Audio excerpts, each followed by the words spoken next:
Hello, everybody. It's GC Live here on Gamecock Central. Happy Wednesday to all of you. We hope that you're doing well, and we appreciate all of you joining us here today. Jack Veltri, Kendall Smith coming at you here, and we are ready to talk some football. Jack, it was so great last week because we had the opportunity to obviously preview the South Carolina Virginia Tech game. But this week, I think I was even a little bit more excited about this heading into things because we are now at the point where we get to talk a little bit about last week's game and preview the game ahead. So this is really perfection because last week we were only anticipating. We were only talking about what we expected to happen. We didn't have any games to go off of. Now we have a game to go off of. South Carolina taking the win over Virginia Tech in week 1. And what a game it was. We'll get into that in just a little bit. But first off, how we doing, Jack? I'm doing good, Kendall. Yeah, it's finally, we're in the thick of things now.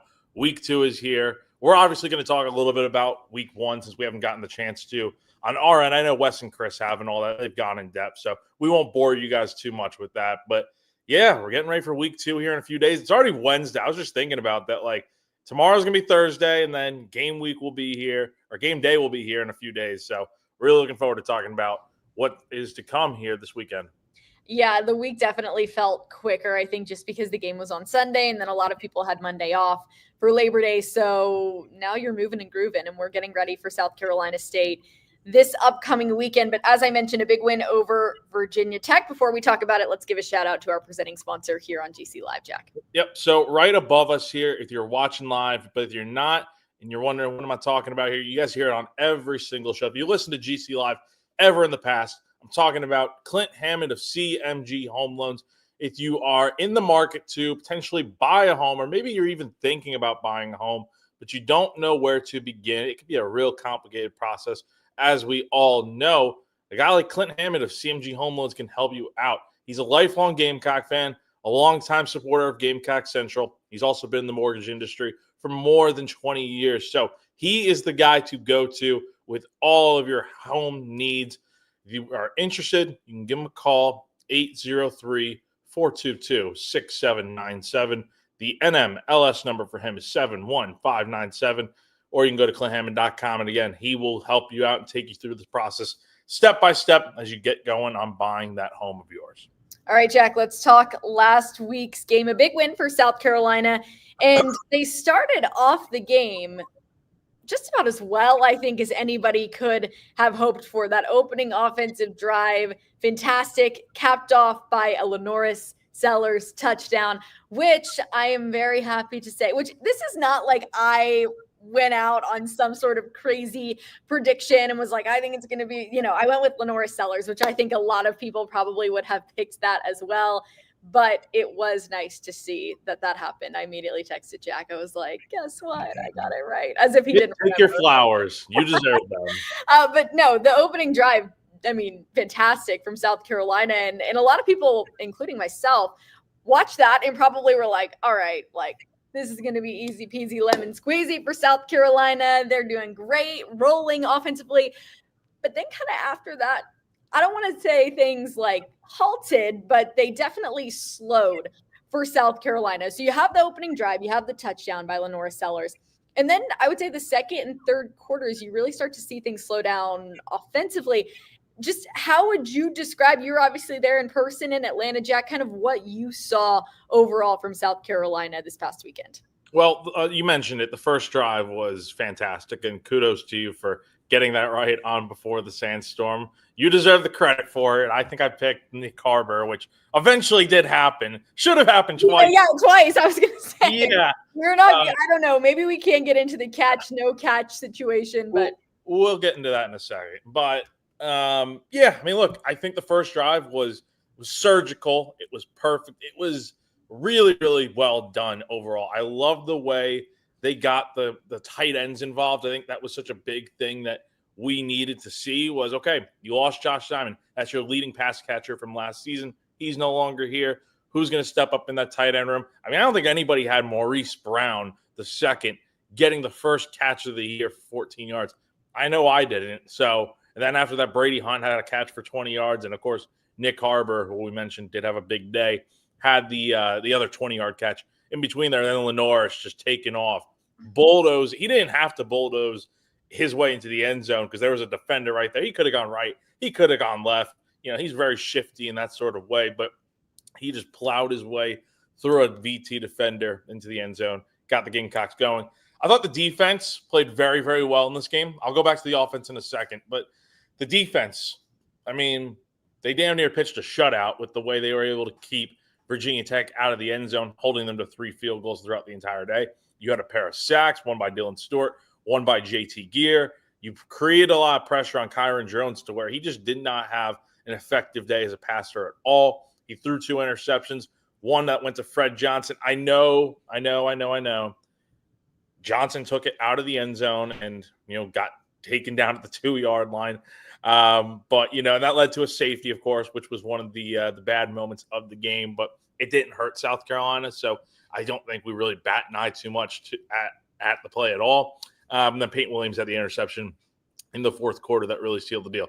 Back to the offense for a second. I think things did slow down, like you said, Kendall, during that second and third quarter.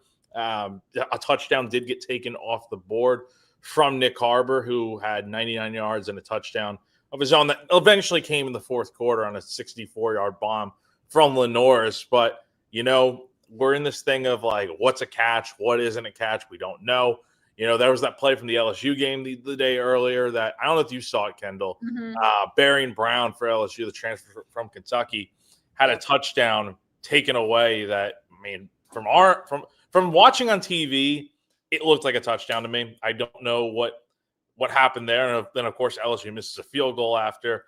And then Wes posted that good clip yesterday of Kyron Lacey.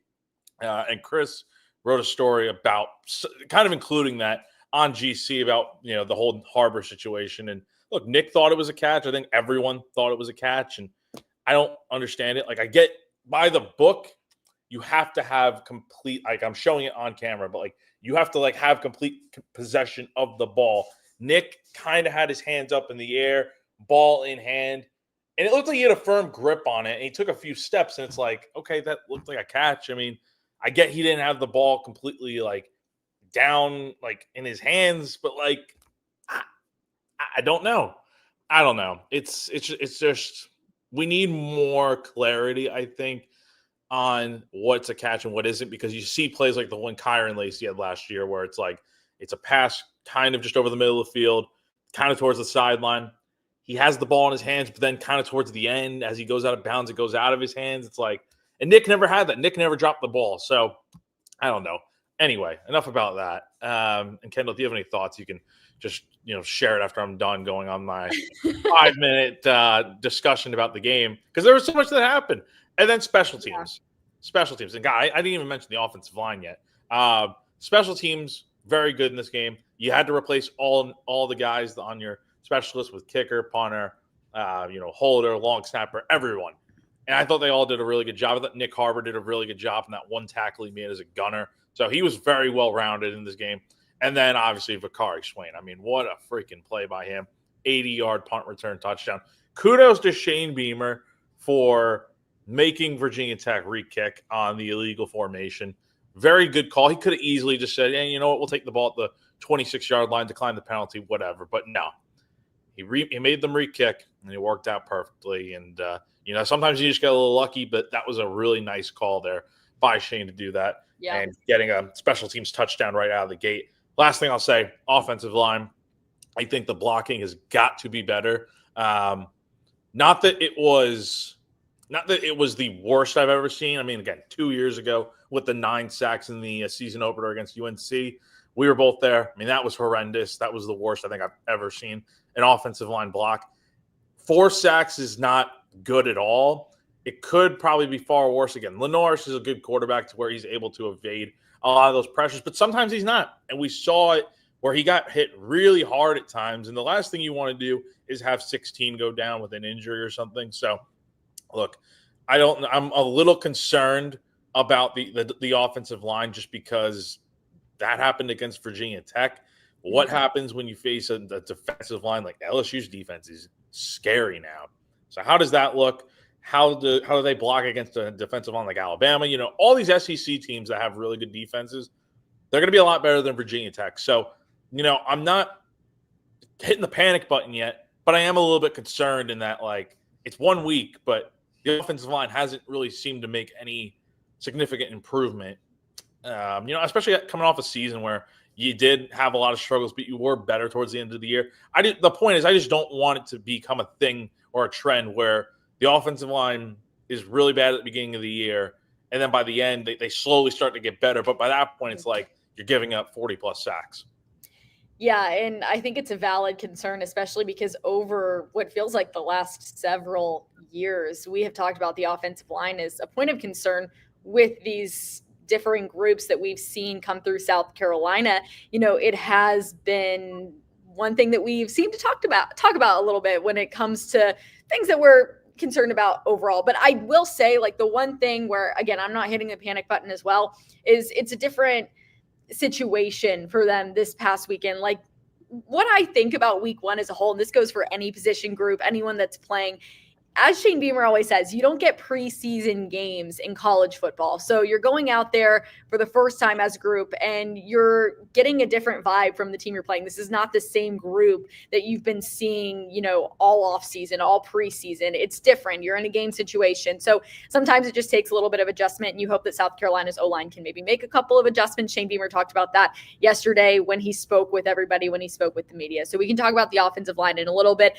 But yeah, the game as a whole, we'll get into the catch, no catch situation a little bit more. Chris Clark did a whole article on this, by the way, over on GamecockCentral.com, where he really broke down the Nick Harbor catch that was ultimately ruled an incomplete pass, not a touchdown. And he kind of talks about what the NCAA views as a touchdown, why it wasn't a touchdown, whether we agree, whether we don't. Let us know in the comments below what you guys think.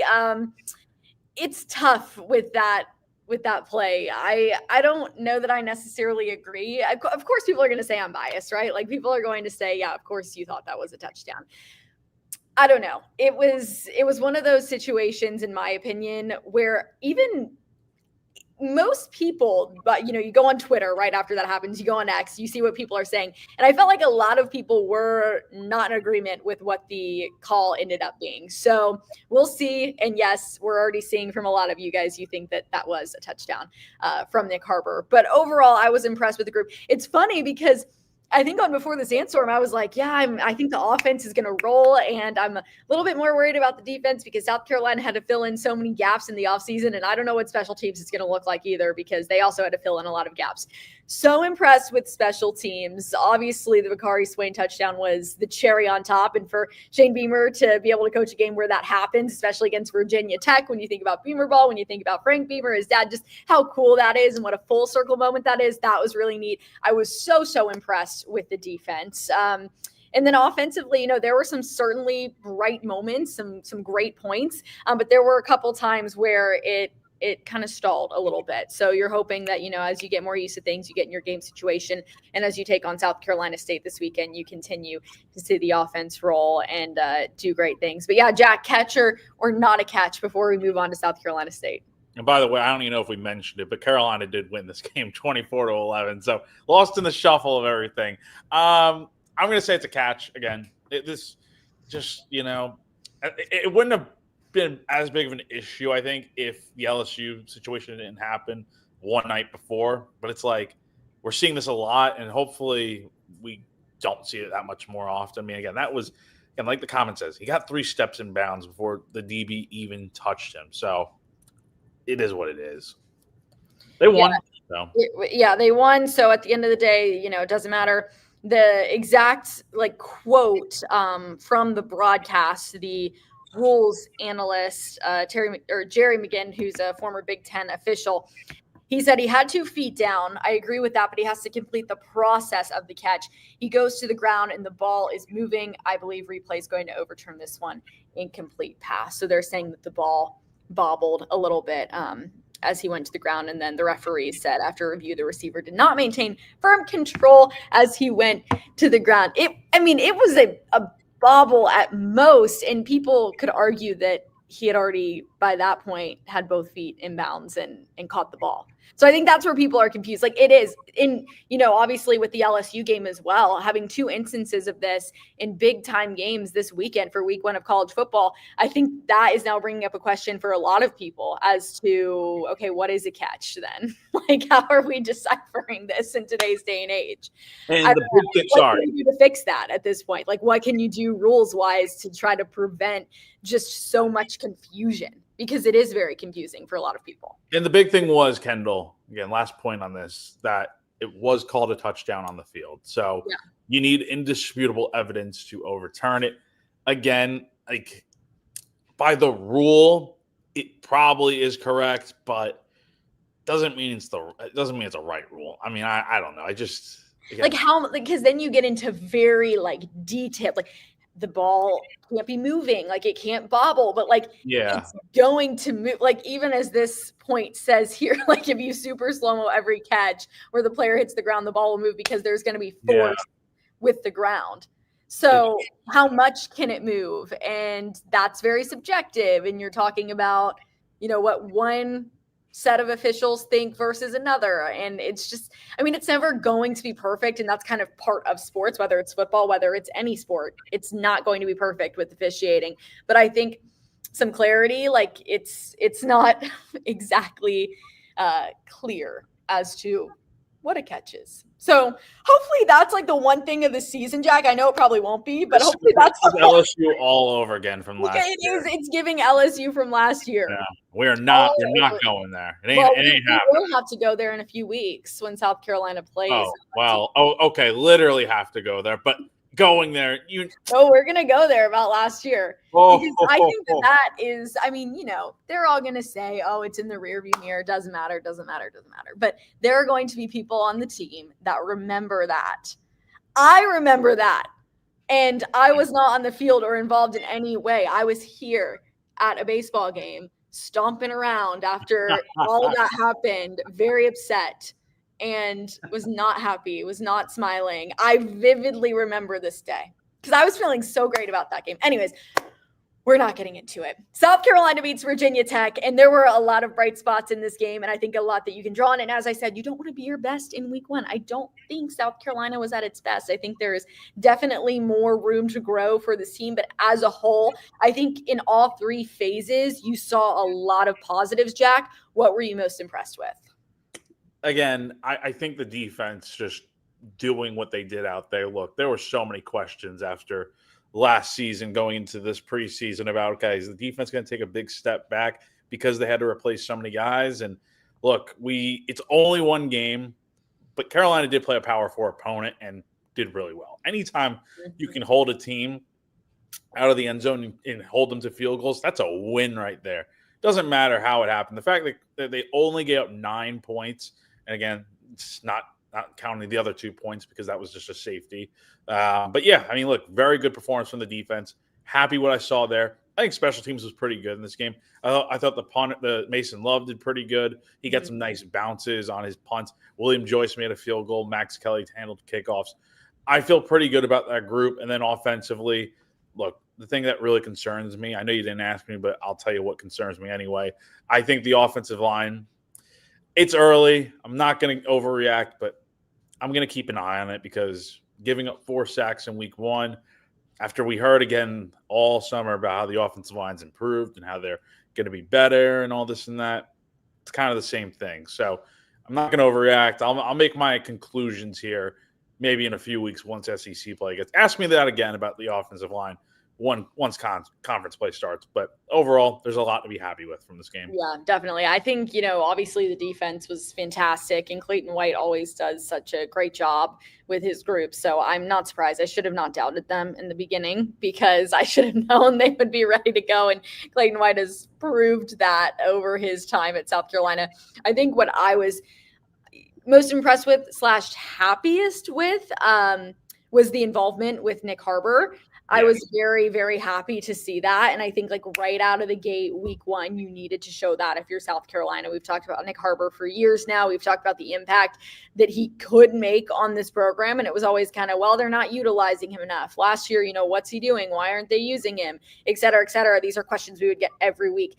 I was very happy to see the amount that they were involving him in the way he was executing as well, because, we're not going to talk about it again, but it could have been 2 touchdowns for Nick Harbor, and he executed well. He played very well, and I think that's very promising if you're South Carolina, because you said it, Jack, you think Nick Harbor will be the top target this year for Lenora Sellers. So we'll see how things shake out. The good news is that was only week 1. So we still have a lot more in store, including South Carolina State this weekend. We'll roll right into that. But before we do, a couple of sponsors to say thank you to, Jack. Yes, let's start out with Palmetto Golf Balls. So if you don't know anything about these guys, if you love golf, you need to check out palmettogolfing.com for the latest custom-made gear. So even if you don't play, it's still a great place to go grab a gift for that favorite golfer you have in your life. Here's a few things that they have. A lot of custom stuff, by the way. Custom golf gloves, golf tees, golf towels, all available in garnet, the cross design, and the palmetto tree and moon design as well. So one of the coolest things about this place is the needle point belts, which are extremely well made, but also they're affordable than many others on the market out there. Palmetto Golf and Belts is operated by Brandon Cohn. Cool thing about him, he's a big Gamecock fan, and he's a longtime member over at GamecockCentral.com. Our members on the Insiders Forum are loving the products that Brandon has in his brand new shop, and he also runs special deals all the time. So go ahead and head on over to palmettogolfing.com. Again, that's palmettogolfing.com. Check out his shop and support a Gamecock fan, as well as a Gamecock Central member, and get yourself some really great gear. Then we're going to talk about Ferry Chevrolet. So if you're a Carolina fan who's interested in a new or perhaps maybe even a used vehicle, make sure you check out our friends over at Ferry Chevrolet out in Orangeburg, South Carolina. They're led by a 4th-generation dealer in Joseph Ferry, who is it's a family-owned business over at Ferry Chevrolet that has been serving the community since 1926, so just shy of 100 years at this point. It's conveniently located off of I-26 between Columbia and Charleston, so for us folks in Columbia, not too far is a trip out to Orangeburg. The folks over at Ferry Chevrolet are local, trustworthy, and always transparent. The business began in St. Matthews and was built on honesty, integrity, and a handshake, and they still operate with those same principles to this day. So, like I said, head on over to ferrychevrolet.com to check out their inventory and get in touch with them.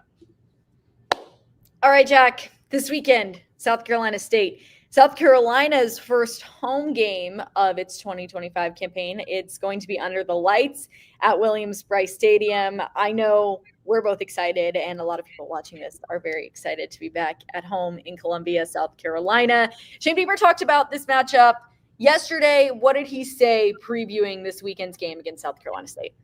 Yeah, I mean, look, they're coming off the big win in week 1, but obviously there is a lot of buzz, a lot of excitement for week 2. He did mention yesterday that, and South Carolina even posted about this, that the tickets are sold out for this home opener. So really big deal. I even saw today the cockpit, the student section at USC, 21,000 students have requested tickets for the first home game. So it's going to be an electric crowd, 7 p.m. under the lights, like you said, Kendall. First night game of the year, too, for the Gamecocks. So going to be a really great atmosphere over at Willie B. But, yeah, look, I mean, the big thing about this game, again, he didn't dive too much into – he wasn't really asked much at all about South Carolina State. I think it's easy to see why, because it's an FCS opponent and stuff.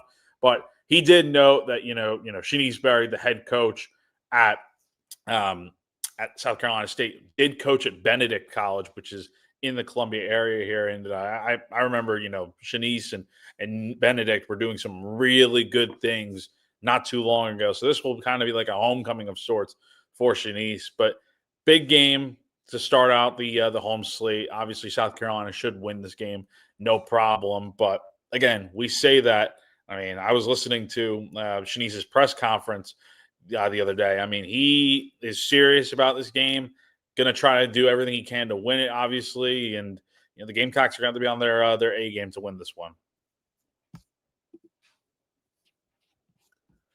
Kendall's on mute. It's okay. I'm on mute, everybody. This happens to me like once a month, and I need to get better about this. At 25 years old, you think I would be a little bit more tech savvy, but I'm not. Happy late birthday, by the way. Belated birthday, yes. It's been a couple weeks, but thank you, Jack. I appreciate that. It's Just wanted to let the people know. 2025, feeling a little bit old, and obviously I don't know how to mute and unmute myself when it comes to using StreamYard. But no, as I was saying, you really can't take any off weeks in college football. I mean, you never know. Any team could sneak up on you. These are all college athletes. They're all very talented. And I think that for South Carolina this weekend, it's just about continuing to do what they need to do, continuing to get better as a group. And we talk about the offensive line. That's obviously an area that you hope to see improvement in, Jack. What other areas do you think South Carolina can be better at this weekend? Where do you think, they can use this weekend to grow as a group? I think number one, I think the offensive line can benefit from having a week where maybe they get up 0 sacks. That would be really ideal. Not exactly sure what to expect from this SC State defensive line quite yet. I mean, obviously they're going to have some guys out there, but compared to what South Carolina just faced this past weekend against Virginia Tech, I would expect there to be not drop off, but the level of competition. I think Carolina should be able to go out there and hold its own from a defensive standpoint. But yeah, I mean, look, you look at this SC State team. Obviously, they're coming off a nice win over Wofford, so that's going to be a challenge right there. This is a team, like I said, that's hungry. They obviously have a good tradition over there. Shanice Berry, I think, took SC State to a really good, the HBCU, the Celebration Bowl out in Atlanta last year. So that was really big for them. But the other thing I'm looking forward to seeing in this game, and hopefully we get to see more of it, is putting the special teams guys in more situations, right? We only got to see William Joyce kick 1 field goal. We saw Mason Love punt 5 times. We saw a bunch of kickoffs from Max Kelly. I want to see more of that. Not necessarily meaning like, okay, I want South Carolina to punt a million times and I want William Joyce to kick a field goal every time, because that would mean South Carolina's not getting in the end zone and doing their job. But like when the score is kind of getting out of hand, I kind of want to see like South Carolina be like, all right, it's 4th down where we could go for it here, but let's maybe either punt, or if we're in field goal range, let's go ahead and kick a field goal. Just because I think you want to see these guys in some moments where it's like William Joyce is lining up to kick a 50-yard field goal. How's his range? We just don't know that stuff yet, only because it's been one game. And again, the sample size is a 27-yard field goal. So this will be a big week to get some guys' confidence up, because next week is SEC play. So they're definitely going to want to go out there, put on a good show, win the game to move to 2-0. But this is also a big week to get guys developed. Are you excited, Jack, to be back under the lights at Williams-Brice? Normally I'd say yes, but for a game that I think South Carolina's going to win, no problem. Next week being a night game is not a problem, but I wish this game were like at 10 a.m. to be honest. Like, just get this one over with, play it early in the day. And 10 a.m. is not realistic, but if it were up to me, this game would be played nice and early. Get the game going. Just let everyone play and go with it. Again, we're gonna be working real late on Saturday night, so I gotta get that caffeine in me. I guess so. You'll have to have a couple cups of coffee, because you probably will be at Williams-Brice till about 1 or 1:30 in the morning. Yeah, it's gonna be late night. Last week, Lenoris Sellers, I want to go back to last week, but we can also kind of pivot this into this week as well, because he'll continue to push his Heisman campaign. A lot of people very, very impressed with what Lenoris Sellers did against Virginia Tech. I don't even think it was his best performance, but I still think it was a good performance from Lenoris, and he did a lot of things very well. What did you make of it? I mean, it's funny because yesterday I was having a conversation with a lot of our players here on the Charlotte Knights. We were talking about guys that they think will win the Heisman. A lot of people talking about Jeremiah Smith.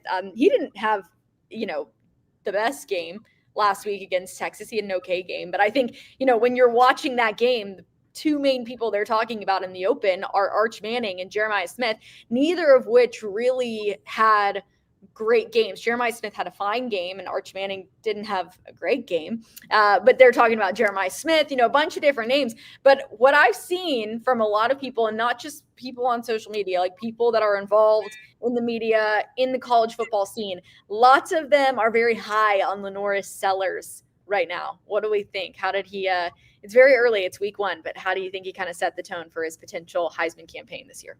I think he played pretty well. Again, I don't think it was it his best performance ever. No, and I think that's what you mentioned it earlier, Kendall. You bring up a good point that like, look, it's week 1. Things are going to be different by the time you get to rivalry week against Clemson. Like you want to be at your best then. Right now, I think we saw a good performance from Lenoris. Not amazing, but still, for what it's worth, I thought he did pretty well. He went 12 and 19 passing, 209 yards, 1 touchdown, no interceptions. So he was very solid and did what he had to do throwing the football. Didn't have a lot of pass attempts, but when he had them, he made the most of it. And then obviously running the football, he did pretty well with 13 carries for 25 yards, a touchdown. The thing I don't like about the college game is, and they don't do this in the NFL, fortunately, is the sack adjusted yards where you have the sacks are included in the rushing yards you have. So in reality, Lenoris had, I think, a little bit over 60 yards on the ground, but because of the 4 sacks that he took in this game, one of which he had a fumble on that was recovered by Carolina, fortunately, he only had 25 yards on the ground and a touchdown. So again, the numbers don't tell the whole story, but I mean, he made some really nice plays in this game. And Shane was even asked about it the other day. What happens when Lenoris gets into the fourth quarter? Like, what happens there? And Shane was just talking about how much of a competitor he is, and even during practice, they'll do competitive periods against the defense where it's first team offense versus first team defense, and he'll even ask like, can I stay in? Can I keep playing? And he doesn't want to hear DQ Smith trash talking him and running his mouth and all that. So I thought that was funny of Shane to bring up. But the big thing that Shane said, quote, he just refused to be denied, and I think that's what it comes down to, is just what a competitor he is. The bigger the moment, the better he is going to be. So that's what you want to hear about your star quarterback. And Kendall, I'll let you chime in on this. But again, pretty good game for Lenoris. Not bad at all. And I think you take it.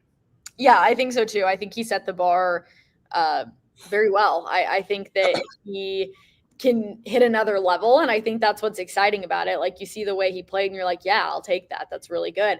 But we can see more, and I think that that's even more exciting. But as I've said so many times over this last week, yeah, you don't want to be your best in week 1, but I thought he showed a lot of composure. I thought he looked good out there, and I think that's, the word we use with him a lot. He is the most like unbothered / like determined person ever. Like, he's unbothered in the sense of like whatever people are like doing around him or saying about him, it doesn't affect him. But as Shane says, like, he refuses to be denied. Like, he is determined. Like, he is going to get it done. And, I saw a tweet, and I can't remember who put this out, but it was about NFL scouts that were at the game. And they were talking about Lenoris Sellers and just what they saw in him and how impressed they were with him. And like, I'll take that kind of quarterback every single day. So again, very early in the season, but that's what you want. You want to start with feeling confident about your quarterback and knowing that there's even another level that they can reach. And I think that's where we're at with Lenoris Sellers. Jack, how are we doing on staff picks? How are we doing? I need to send you mine this week, but last week, how did everybody do? Because I picked LSU and I picked Ohio State. And I told everyone to pick against what I say last week. So I have not, I'm going to be honest, I've not had a chance to update it yet. That's okay. You've been a little busy. I can say everybody picked the Carolina Virginia Tech game correctly, so there's that. Let me look at your picks real quick. Let me go through. So you picked Baylor, that's 0-1. You picked Colorado, that's 0-2. You picked Ohio State, that's 1-2. You picked Tennessee, 2-2. And keep it in mind, you were 6-2 before this, so 2-2. You picked Bama. I was pretty good in week 1. Yeah, 2-3. You picked LSU 3-3. You picked Oregon State. I believe Cal won this game, so we'll go 3-4. You picked Utah to win 4-4. You picked Miami 5-4. You picked TCU 6-4. So 6 + 6 is 12. You are 12-6 right now in staff picks. Oh wait, I'm sorry. Plus the other game, you're 13-6. So that's pretty good. Not bad. I felt really great about Ohio State and LSU winning, because I was a little nervous. I mean, those types of games, especially in a week 1 when you haven't really seen much from either team, I was like, I don't know. But, when when you're Julian saying you just got to do your job, and that's what he did. And Arch Manning, we can get into this a whole other episode. We could spend another 30 minutes on that, but that was an interesting game. And then the Clemson LSU game. I mean, those are going to be two tough teams for South Carolina this year, but good for LSU to go to Clemson's Death Valley and to get that done. It's not an easy win, and they did it. It was a very exciting weekend of college football. I thought when UNC just rolled right out, they kind of came out in South Carolina style, rolling out first offensive possession, no problem. Like, okay, and then from there. I can't believe I had an awful week in staff picks. Like I haven't calculated it, but like, and I had a good week for week 0, but I picked like Syracuse to win. I picked Baylor. I picked Clemson. I was gonna pick Florida State. Didn't you pick Texas too? I did pick Texas. I picked North Carolina to win.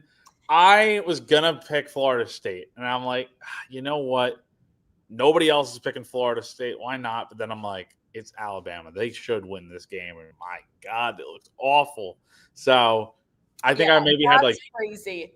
I think I maybe had 2 or 3 wins in staff. At least we're doing better over here on our shows than I think the people in Tuscaloosa are doing right now. Yeah, it's not I don't think for the local media in Tuscaloosa, it's been a fun week or an upbeat or positive week. Yeah, we'll see how those folks are doing when they come down here to Columbia in a few weeks. But yeah, I mean, look, I'm ready for week 2. I'm ready for, even if it's SC State, I'm ready for South Carolina to have a home night game.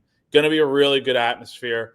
I hope people don't leave at halftime, though. I will say that. That always drives me nuts when people just leave the games early and stuff. But I get it. If it's a blowout, if it's hot, I understand it. Well, I'm excited about this weekend. I will be there in spirit and watching from afar. Jack, before we leave, injury updates, how we looking for South Carolina?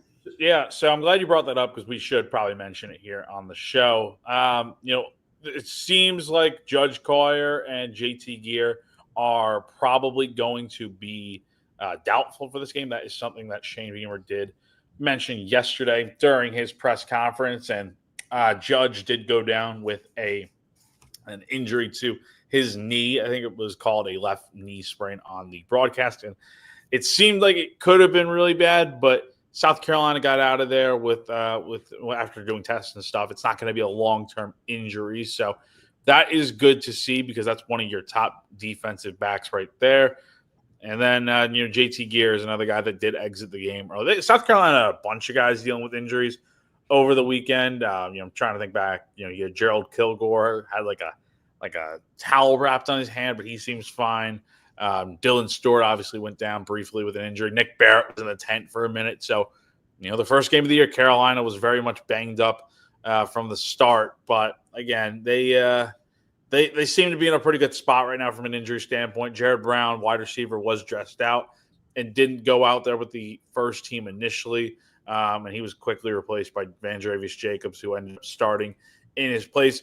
Beamer did say that Jared Brown is healthy, but he was a little bit limited in practice going into week 1. So they planned on playing him, but they didn't feel like he was going to be where he needed to be to start in that game. And then another guy that just to keep an eye on, Michael Smith, tight end, who did play a lot last year, only played 1 snap of offense on Sunday. So it didn't seem like it was for an injury or anything.